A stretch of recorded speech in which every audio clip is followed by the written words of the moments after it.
Karen Wilkinson's scream echoed through the cul-de-sac with such force that birds scattered from nearby trees. Her manicured hand clutched her designer phone case as she frantically jabbed at the screen. 911? Yes, this is an emergency. My neighbor is committing a crime against our community as we speak. From his backyard, Dave Martinez paused, sledgehammer in hand, and wiped sweat from his brow. He'd been dismantling his above-ground pool for 3 hours, and Karen's sudden appearance at the fence line was the last thing he needed. The demolished pool lay in pieces across his lawn, plastic, metal, and years of family memories ready for the dumpster. "Ma'am, what exactly is the emergency?" the dispatcher asked, their voice tinny through the speaker. "He's destroying property values. It's right in the HOA bylaws. Section 7, Paragraph 4. All exterior modifications require written approval." Karen's voice cracked as she recorded Dave with her free hand. Officer Pete Williams arrived 20 minutes later, visibly annoyed. This was his third call from Sycamore Heights this month, all from the same address. He approached Karen, who stood sentry at the property line, arms crossed, foot tapping impatiently. "Mrs. Wilkinson, removing one's own pool is not a police matter, but the HOA guidelines. Air civil matters, not criminal ones," Officer Williams finished. He'd memorized the speech by now. "I suggest you take it up with your board." Karen's face flushed crimson. "I owe the board. I'm the president." Dave continued working, pointedly ignoring the commotion. His teenage daughter Sophia watched from the patio, filming everything on her phone with a smirk. "Dad," she called out, "should I post this to TikTok now or wait for the finale?" Karen spun around. "You can't record me without consent." "Actually," Sophia replied sweetly, "this is a public dispute on private property with no expectation of privacy. I looked it up after last time." Last time, when Karen had reported the holiday lights for being excessively multicolored. The time before that, when she'd measured their grass with a ruler and left violation notices. For 3 years, Karen Wilkinson had been the bane of Sycamore Heights, transforming from ordinary neighbor to tyrannical HOA president. Officer Williams sighed. "Mrs. Wilkinson, please stop calling 911 for non-emergencies. Next time there will be consequences." As the officer left, Karen pulled out her phone again. "This isn't over, Dave. The emergency board meeting is in an hour.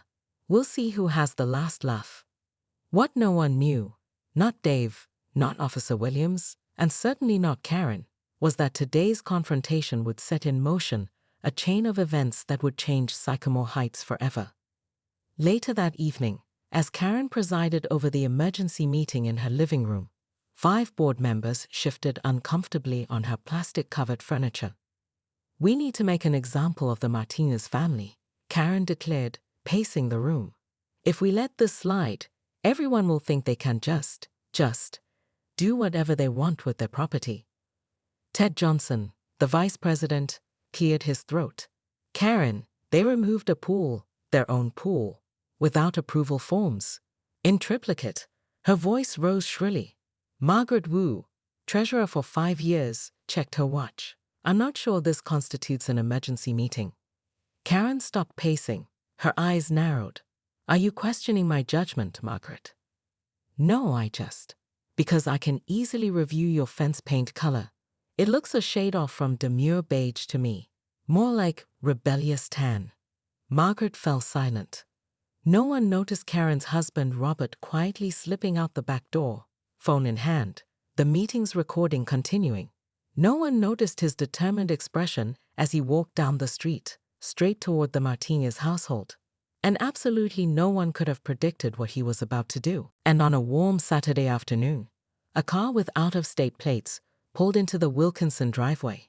A young man stepped out, hesitating briefly before Robert engulfed him in a bear hug. From the porch, Karen watched, a tremulous smile on her face. Tommy was home for a visit. That evening, as neighbors gathered for the first Sycamore Heights block party in 7 years, Dave Martinez found himself standing next to Karen at the refreshment table. "I have a confession," he said, keeping his voice low. "I never actually liked that pool." Karen raised an eyebrow. Then why the dramatic showdown? Because it was my pool to remove. Dave shrugged. Sometimes it's not about the rule itself, but who gets to make the decision. Karen nodded slowly. I'm beginning to understand that. Across the street, Sophia was showing Tommy her latest TikTok, both laughing. Robert was manning a grill alongside Ted Johnson. Mrs. Goldstein was teaching the Rodriguez children how to deadhead roses properly. We're still figuring it out, Karen admitted. I spent so long seeing threats everywhere that it's hard to stop. Yesterday I almost left a note about the Patels garden before I remembered I don't do that anymore. Progress, not perfection, Dave offered. Indeed, Karen hesitated, then asked the question that had been bothering her for months. Why did you help arrange that call with Tommy? After everything I put your family through? Dave considered this. Because communities don't work by force or fear. They work through accountability, yes, but also through second chances. Karen Wilkinson, former HOA tyrant of Sycamore Heights, picked up a plate and served herself a samosa from the Patels platter, 2 inches larger than regulation size, and all the better for it. I'll try to remember that, she said. As evening fell and solar-powered string lights, non-regulation, multicolored, flickered to life across the neighborhood, residents noticed something unusual. For the first time in recent memory, the lights were on in every single house on the street. No one was hiding indoors. No one was avoiding their neighbors.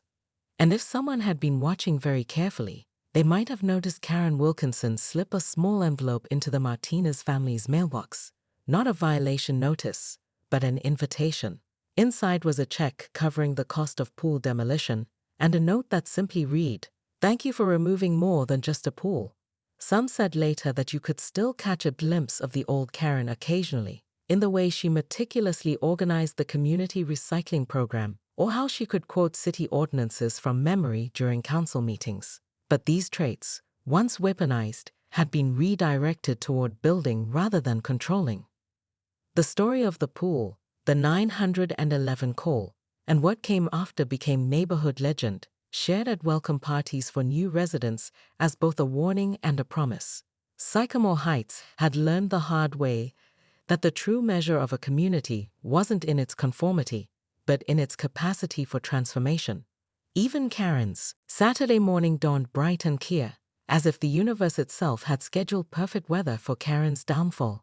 By noon, the community center parking lot was fuller than anyone had ever seen it. Residents who had never attended an HOA meeting were arriving with lawn chairs and coolers. The Patels had set up a refreshment table with samosas and lemonade. Someone had brought a PA system. It had the atmosphere of a block party rather than a procedural meeting. Karen observed this from her living room window, knuckles white around her designer binoculars. This wasn't how HOA meetings worked. HOA meetings were supposed to be held in her living room, with low attendance and quick approval of her proposals. They were not supposed to be community events. Robert, she said, struggling to keep her voice even, what exactly is happening? Robert, dressed unusually casually in jeans and a polo shirt, looked up from his coffee. Democracy, I believe. Karen lowered the binoculars. What did you say? I said, I'm heading over early to help set up. You're attending? I'm more than attending, Karen. I'm speaking. The ground beneath Karen seemed to shift. Robert never spoke at meetings. Robert never contradicted her. Robert was Robert. About what? She asked, her voice small. He looked at her directly, perhaps for the first time in years. About how we've lost our way. About how rules meant to preserve community have been weaponized to destroy it. About how I've enabled that by staying silent. You're betraying me, Karen whispered. Robert's expression softened. No, Karen, I'm trying to save you. This isn't about pools or paint colors or grass height. This is about what happened to Tommy. Karen flinched at their son's name. Don't. It's been 7 years since he left Karen, 10 since the pool incident. Controlling the neighborhood won't keep him safe. It won't bring him back. You have no idea what you're talking about, Karen snapped, retreating behind anger. I know exactly what I'm talking about, Robert replied sadly. I've watched you transform from the woman I married into someone who called the police because a family removed a pool. Their own pool, Karen. He stood, placing his coffee mug in the sink, on the left side, not the right where Karen insisted mugs belong. The meeting starts at 3. I hope you'll come. Not as HOA President Karen Wilkinson, but as my wife, as Tommy's mom, as the Karen who used to bring chicken soup to sick neighbors before you started bringing violation notices instead. With that, he left. The gentle click of the door closing echoed with more finality than any slam could have. Karen stood frozen, a storm of emotions she'd long suppressed threatening to overwhelm her. Fear, grief, shame. She'd built walls of rules and regulations to make sense of a world that had terrified her since the day she pulled her 3-year-old son from the neighbor's pool, blue-lipped and unresponsive.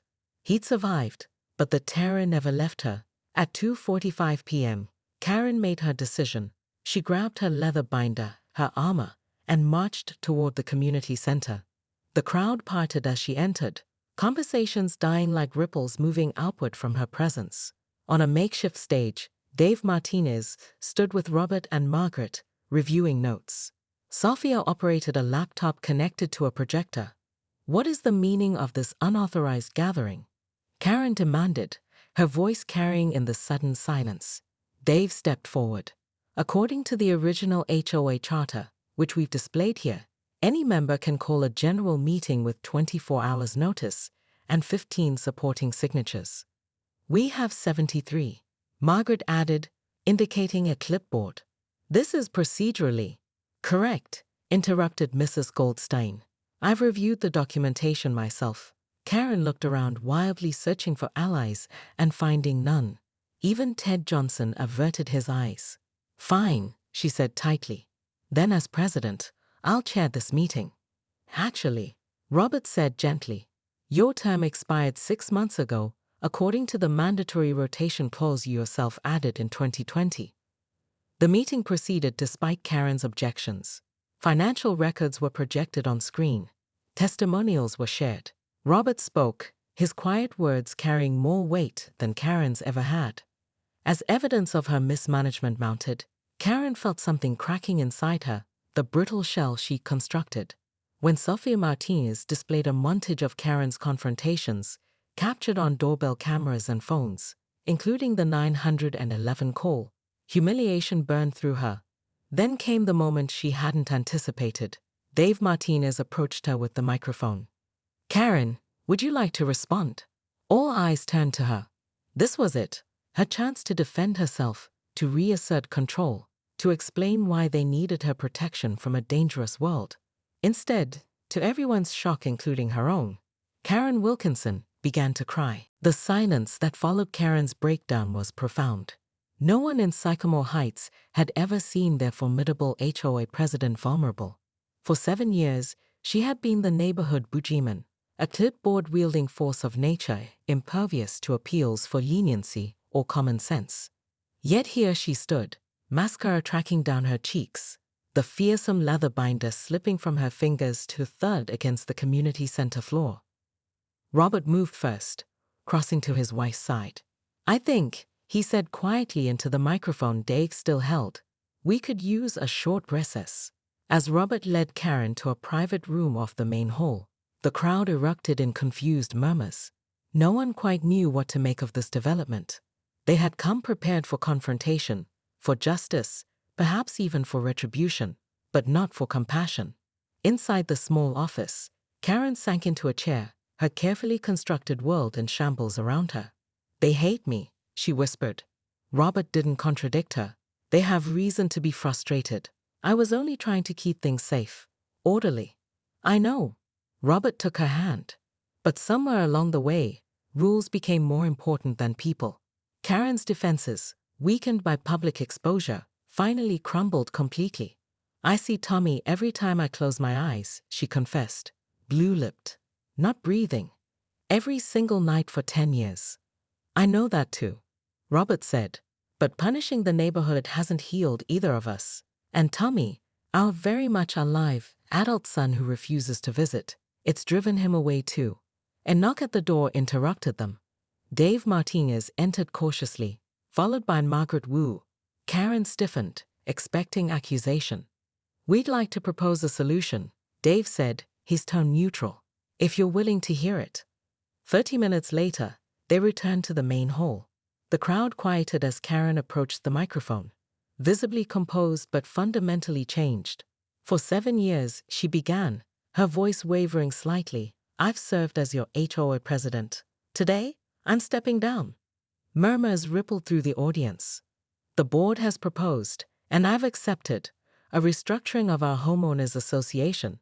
Effective immediately, we'll move to a council model with term limits and transparent governance." Karen paused, then added, "and a 75% reduction in rules." The announcement was met with cautious applause, which grew as Margaret outlined the new system: quarterly public meetings, digitized records, approval processes simplified from 17 steps to 3. Additionally, Karen continued when the room quieted, "I owe this community an apology." She spoke for exactly 4 minutes, neither justifying nor minimizing her actions. She explained about Tommy without using it as an excuse. She acknowledged the fear that had driven her and the harm she had caused. When she finished, the room was silent. Then, from the back, Mrs. Goldstein stood. "I move that we accept Karen's apology and the proposed changes, and further move that we establish a neighborhood safety committee, with Karen as a member, not chair, to channel her knowledge constructively." The motion carried unanimously. As the formal meeting dissolved into an actual community gathering, with neighbors actually speaking to one another rather than through violation notices, Karen found herself approached by Sofia Martinez. "That took guts," the teenager said simply. Karen nodded, unsure how to respond to this unexpected olive branch. "I made something," Sofia continued, handing Karen a USB drive. "It's a video call with your son. Dad helped me find him online. He doesn't hate you, you know. He's just waiting for you to be ready." 3 months later, Sycamore Heights had transformed. The draconian rules that had governed everything from garbage can placement to the permitted shades of eggshell white had been replaced with basic, sensible guidelines. Property values remained stable. The neighborhood did not, as Karen had feared, descend into chaos. The Martinez family's backyard, once the site of the infamous pool, now featured a community garden plot where Karen, somewhat awkwardly at first, volunteered weekly, teaching younger residents about native plants.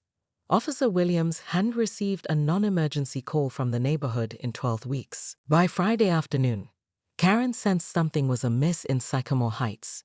Neighbors who normally scattered at her approach now watched her with undisguised interest. Her emails went unanswered. Even Ted Johnson had claimed a sudden case of laryngitis when she called to strategize further action against the Martinez family. Karen did what she always did when feeling threatened. She doubled down. "Robert," she called, marching through their spotless home, "I need you to print 50 copies of the updated violation checklist." Silence.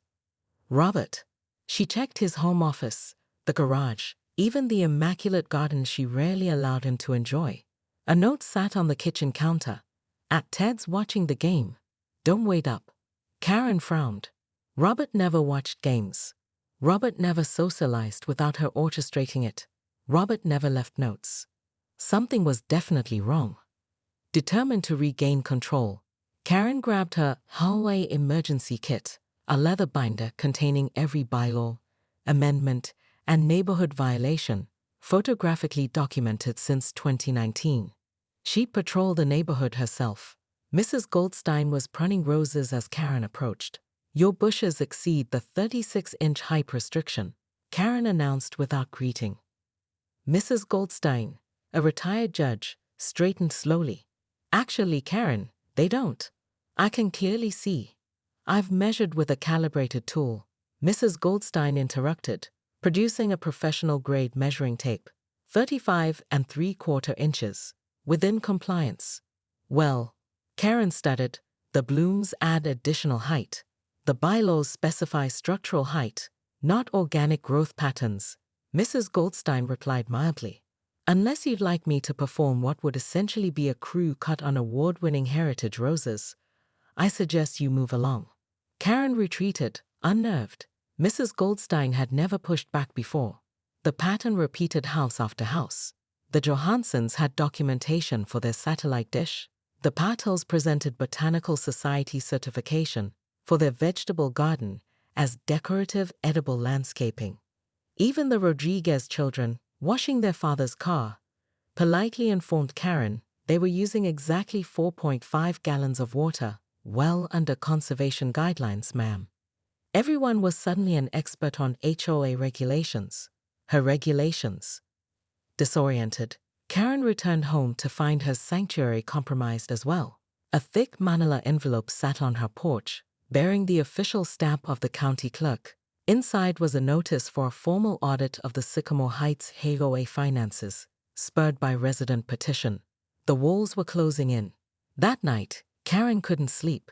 She paced her bedroom, replaying every confrontation, every perceived slight. Around 2 a.m., she slipped out of bed, careful not to wake Robert, who was pretending to sleep, and crept to her home office. Karen unlocked the bottom drawer of her desk, the one even Robert didn't know about, and pulled out a special folder labeled Contingencies. Inside were her nuclear options, leverage points on every board member, subtle threats she'd collected over years, and, most importantly, her private set of HOA accounts. What Karen didn't realize as she reviewed her secret documents was that Robert had found this drawer months ago. What she couldn't know was that copies of everything she now held had already been secured in Margaret Wu's fireproof safe. And what would absolutely destroy her to learn was that her own meticulous documentation of her overreach would provide the final nails in her dictatorial coffin. As dawn broke, Karen formulated her counterattack. She would go on the offensive, demand inspections, issue emergency violations, call in personal favors from council members. She'd survived challenges before. But as she stepped outside to retrieve her newspaper, the sight that greeted her stopped her cold. Every home on Sycamore Heights had the same yard sign, appearing overnight like mushrooms after rain.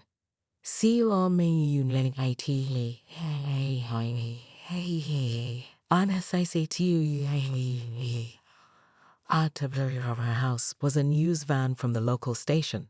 A perky reporter was interviewing none other than Dave Martinez about community organizing in suburban America. Karen lunged for her phone to call 911, then froze mid-dial. Officer Williams' warning echoed in her mind. Next time there will be consequences. For the first time in years, Karen Wilkinson felt something unfamiliar. Uncertainty. Robert Wilkinson hadn't always been the silent shadow behind Karen. 15 years ago, he'd been the outgoing one, with a booming laugh and a reputation for throwing the neighborhood's best barbecues. But that was before the incident, before Karen had found her calling in Homeowners Association leadership. Now, as he knocked on Dave Martinez's door, his heart hammered against his ribs. He clutched his phone like a lifeline. Dave opened the door, surprise evident on his tired face. "Robert, is everything okay?" "No," Robert replied, his voice barely above a whisper. "But it might be, if you're willing to help." Inside, Robert played the recording of the emergency meeting. Dave's expression darkened as Karen's voice filled the living room, outlining her plans for escalating fines, daily inspections, and what she called compliance encouragement. "She's planning to make an example of your family," Robert explained, "but you're not the only ones. The Patels are next for their vegetable garden, then the Williamses for their basketball hoop." Sophia, who had been listening from the hallway, stepped forward. "Why are you helping us?" Robert's shoulders slumped. "Because I don't recognize her anymore. And because your pool was the last straw." What no one in the neighborhood knew was that Robert and Karen's son, who had moved across the country 5 years ago, had nearly drowned in a pool as a child. Karen's crusade against Dave's pool wasn't about property values. It was about unresolved trauma that she'd channeled into control. "We need to stop her," Robert said, "for everyone's sake, even hers." By midnight, Operation HOA Freedom was born. Dave, with his background in IT, created a secure messaging group. Robert provided access to HOA financial records that revealed questionable allocations of funds. Sophia's social media expertise would prove invaluable for community organizing. The next morning, Karen stormed across the street, violation notice in hand. She found Dave already outside, calmly drinking coffee on his front porch. This is formal notice that you're in violation of. Section 7, paragraph 4, Dave finished. I know. Karen blinked, momentarily thrown off script. Then you'll pay the fine and restore the pool. Actually, I won't be doing either of those things.